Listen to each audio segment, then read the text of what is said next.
शनी शिंगणापूरच्या पवित्र तीर्थस्थानाचे दर्शन करून आम्ही आता पुढच्या प्रवासाला प्रस्थान केले आहेत। तर नमस्कार मंडळी, मी शुभांगी आणि परत एकदा खूप खूप स्वागत तुमचं आपली शुभांगी ब्लॉगमध्ये। मी कालच तुम्हाला आम्ही दर्शनाला निघालो याचा पार्ट 1 दाखवला, तर आज पार्ट 2 आहे। तर व्हिडिओ शेवटपर्यंत नक्की बघा आणि आम्ही कुठे चाललोय ते बघा तर जरा। तर आता आम्ही चाललोय रोडने, तर आम्हाला असं वाटतं की बोर झाले, थोडं गाण्याचे भेंड्या खेळू। मग मम्मीवर आता यालाय, तर मम्मी म्हणते का गाणं प्लीज? म्हण। तर आता मी या रावजी असं गाणं म्हटलंय, पिल्लूचं आलं पिल्लूचं असं गाणं म्हणते। चला पिल्लू ओके।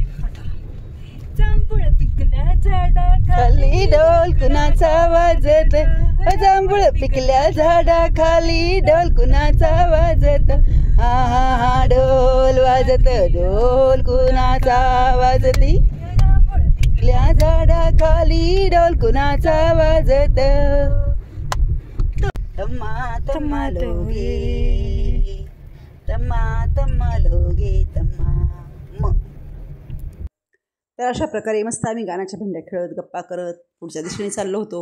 श्रुतीच्या पप्पांचा मूड अजूनही ऑपोच होता, कारण त्यांचा सगळा जीव फक्त गिरिजाकडे लागला होता। गिरिजाला यांनी घेतलं नाही, पण खूपच ऊन होतं, त्याच्यामुळं मला तरी वाटतं माझा निर्णय एकदम बरोबर झाला। तुम्ही पण सर्व व्हिडिओ बघा आणि तुम्ही पण मला सांगा माझा निर्णय चुकला की बरोबर झाला। आता त्यांना वाटत होतं गिरिजाशिवाय मला करमत नाही, मग यांनी गिरिजाला घ्यायला पाहिजे, पण आपलं करमणं काय भावात पडलं असतं समजा ती आजारी झाली असती तर। त्याच्यामुळं मला तरी वाटतं मी योग्य निर्णय घेतला। तुम्ही पण मला सांगा मी योग्य निर्णय घेतला का चुकीचा निर्णय घेतला? तूने कैसी दुनिया बनाई, रामा हो रामा, रामा हो रामा, या है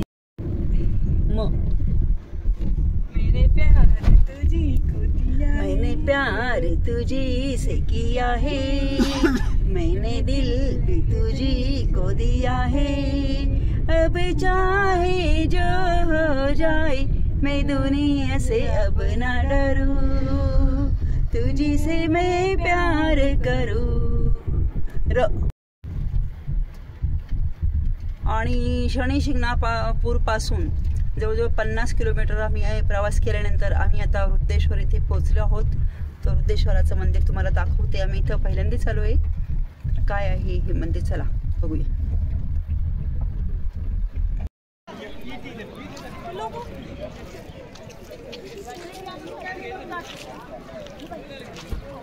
तर इथे काही गाड्या वगैरे पार्किंग केलेल्या आहे।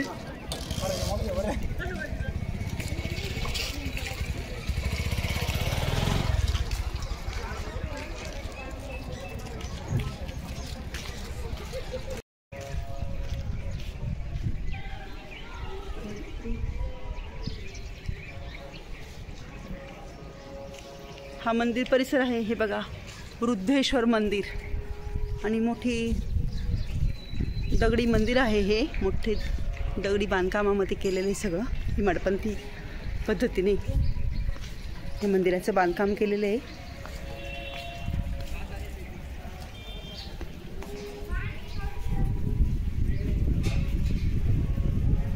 इथे छोटंसं दुकानाचं स्टॉल लागलं, आणि इथे हे नवीनच लग्न झालेले नवरी नवरदेव होते, तसे आम्हाला नवरी नवरदेव भरपूर भेटले पण संपूर्ण प्रवासात।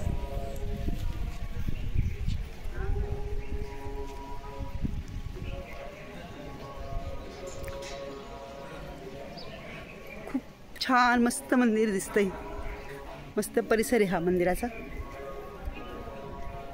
इथं मोठं चाफ्याचं झाड आहे।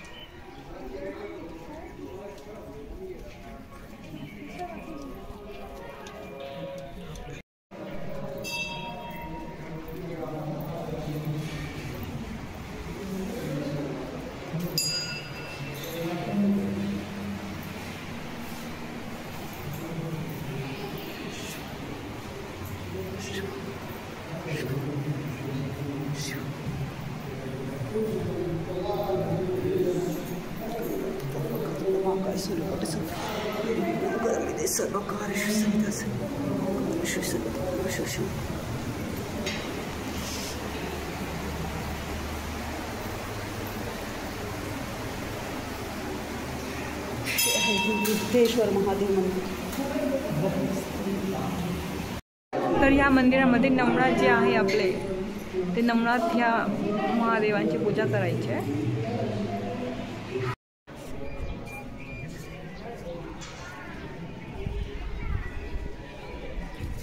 हनुमानजी आहे.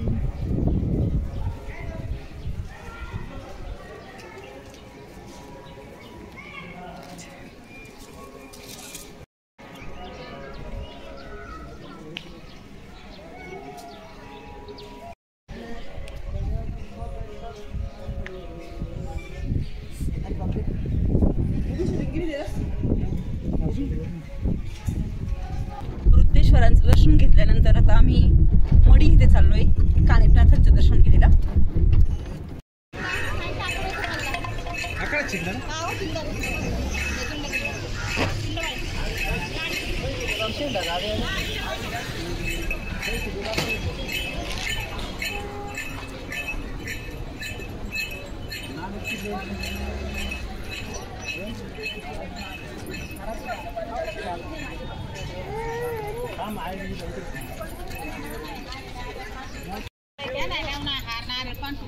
मढीला आम्ही जवळजवळ 3-3:30 वाजता पोचलो. खूप म्हणजे खूप कडक ऊन होतं, त्यामुळे मी आणि पिल्लोनी स्टोल गॉगल वगैरे लावून घेतले होते. आणि मंदिर मग कानिपनाथाचं मंदिर असं उंचावर आहे, त्यामुळे बराच दम लागला होता आम्हाला चालताना पण.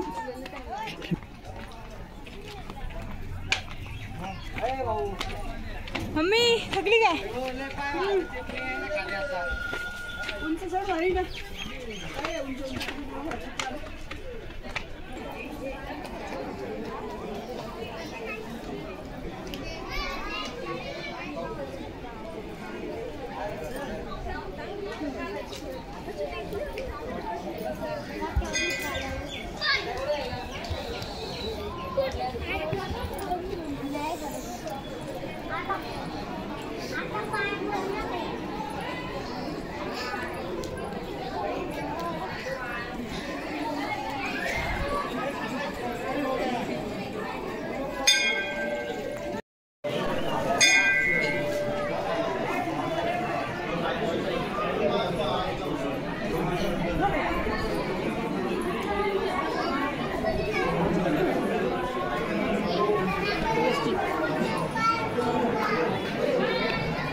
खूप कडक ऊन होतं तरीसुद्धा भरपूर गर्दी होती कानिपनाथांच्या मंदिरात. ही बघा, ही मंदिरातली गर्दी.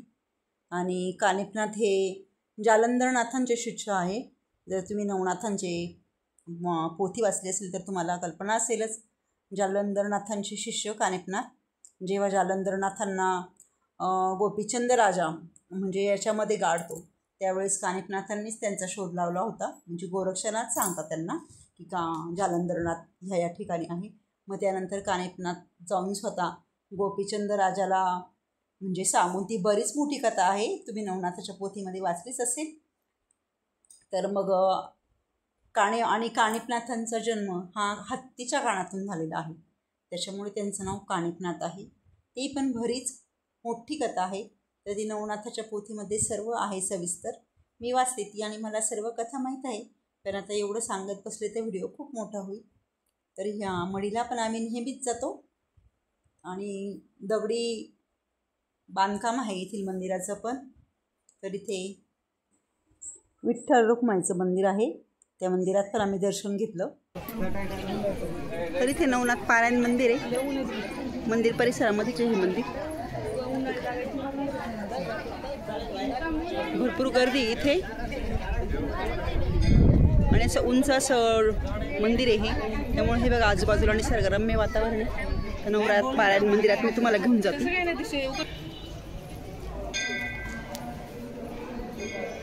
इथे काही भाविकांचं नवनाथांचं पारायण चालू आहे.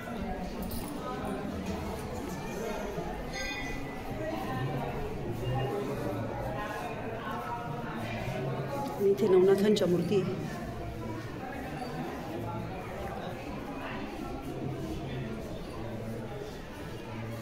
मणिवर्ण वती नवनाथांचे गुरु दत्त महाराज यांची पण मूर्ती आहे. इथे नवनाथ आहे आणि खाली इथे दत्तांच्या पादुका आहे. इथे नवनाथ मंदिरातून नवनाथांचं दर्शन घेतल्यानंतर आता आम्ही इथे बाहेर आलो आहे. तर बाहेर ही बघा इथे हत्ती आहे, कारण कानिफनाथांचा जन्म हा हत्तीच्या काळातून झालेला होता. ते इथे दाखवलेलं आहे. इथे बरेच भाविक आहे, तर तुम्हाला दाखवते मी इथे.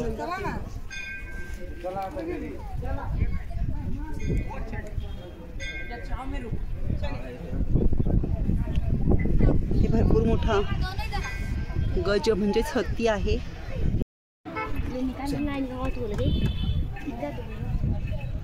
तरी ते हत्तीच्या काळातनं कानिफनाथांचा जन्म झालेला आहे. आणि कानिफनाथांचे गुरु जालंधरनाथ हे उभे आहे. यांनी हत्तीच्या काळातनं कानिफनाथांना घेतलेलं.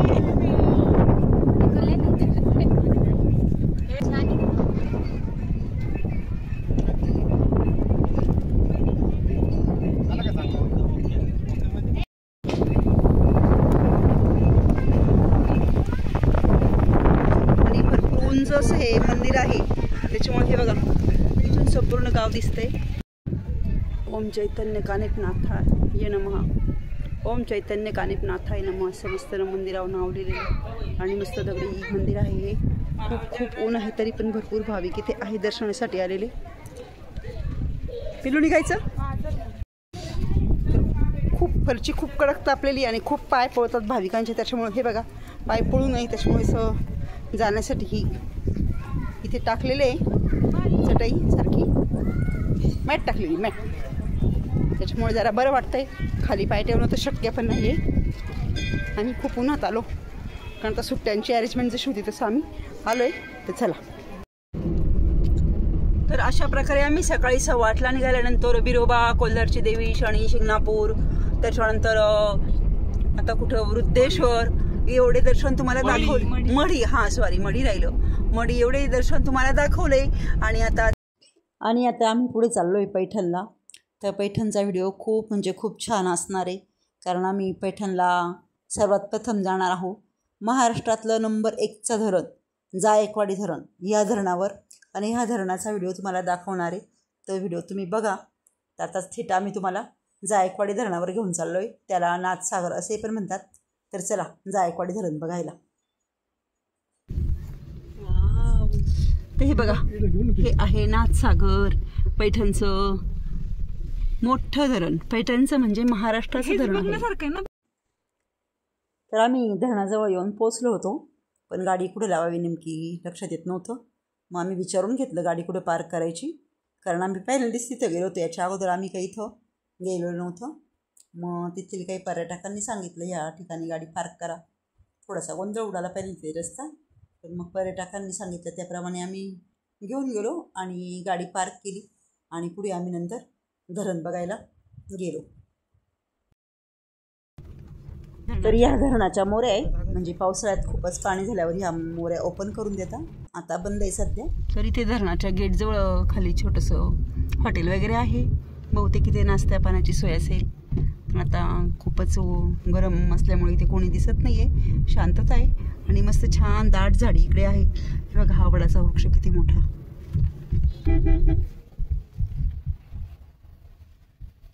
इथं पण नाही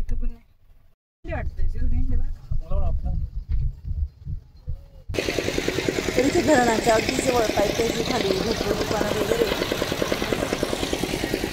आणि हे गेट आहे धरण बघायला जाण्यासाठीचं.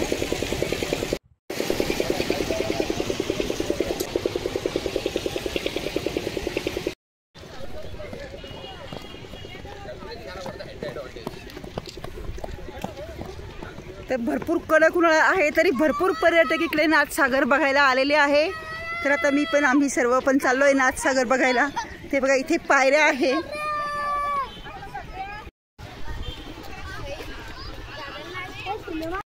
चला. काय खातोय पिल्लू, तू काय खाती? मी खाते काय करू. बरं, मस्तपैकी काहीतरी मला नाही सांगायचं का, आम्ही नाही मागला.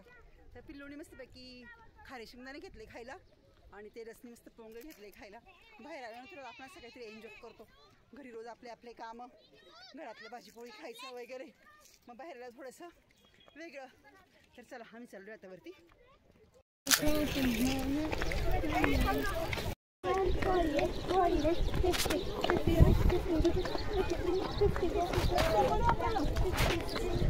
तर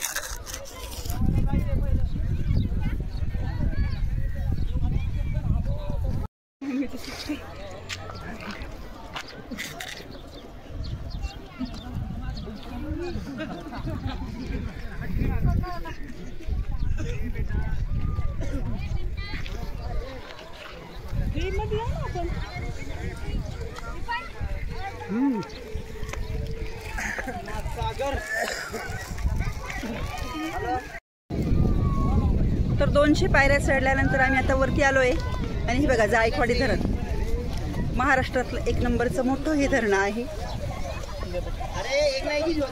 आणि संध्याकाळचे 6 वाजले आणि हे बघा भरपूर मुलं इथे आंघोळ करताय.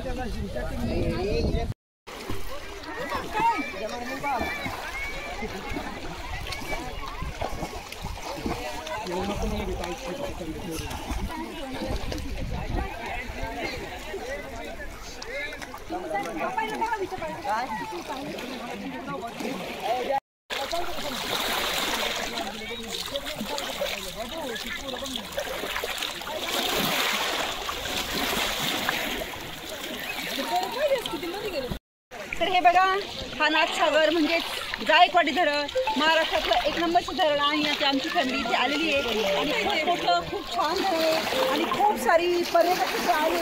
एवढं ऊन आहे तरी पण भरपूर म्हणजे पर्यटक तिथे जमा झालेले आणि खूप सारे तरुण मुलं छोटे मुलं इथे आंघोळीचा खूप आनंद घेत आहे. तर मी पण इथे मला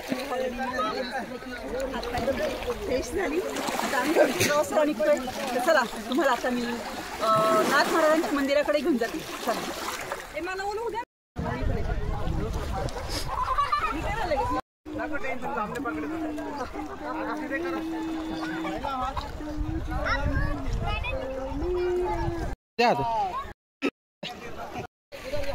तर अशा प्रकारे आम्ही दिवसभर उन्हात खूप फिरलो, खूप थकल्यासारखं झालं.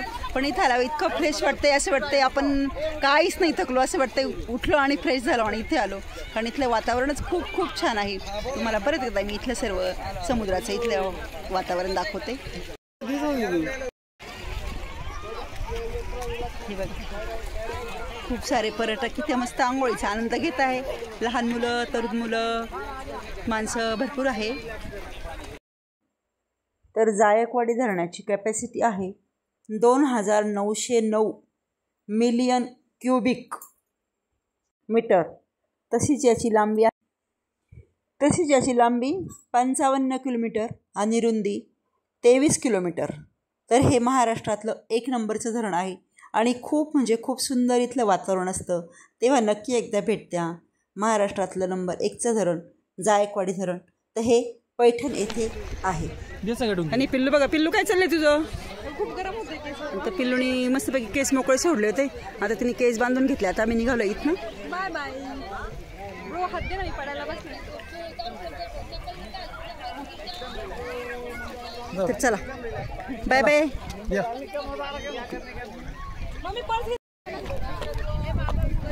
तर खाली धरणात बघायला जाण्यासाठी बघा किती छान हे दगड रचलेले आणि बघा अशी केलेली आहे, त्याच्यामुळे सहज खाली जाता येतं.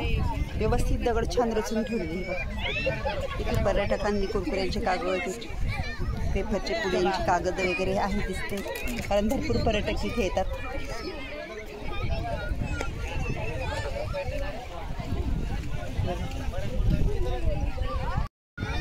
तेजू पिल्लू कुठे गेला?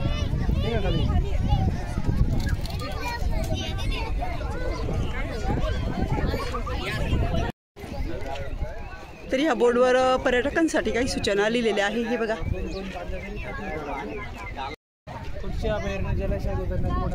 संपूर्ण धरणाची शूटिंग घेऊ आणि तुम्हाला दाखवू म्हटलं, पण ती काही मला शक्य नाही, कारण खूप म्हणजे खूप मोठा आहे हे धरण. तर महाराष्ट्रातील 1 नंबरचं धरण म्हटल्यावर तुमच्या पण लक्षात येईल. ते जेवढं मला शक्य होईल तेवढं तुम्हाला दाखवलं.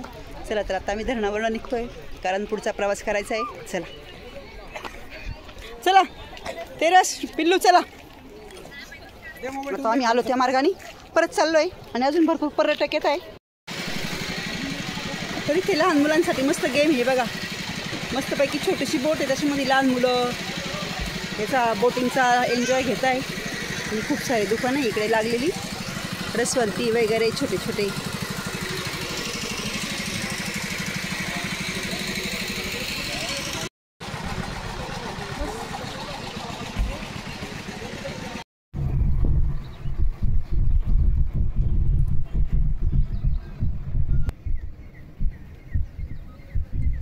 तर आम्ही आता नाथसागरवरनं चाललो आहे नाथ महाराजांच्या मंदिराकडे.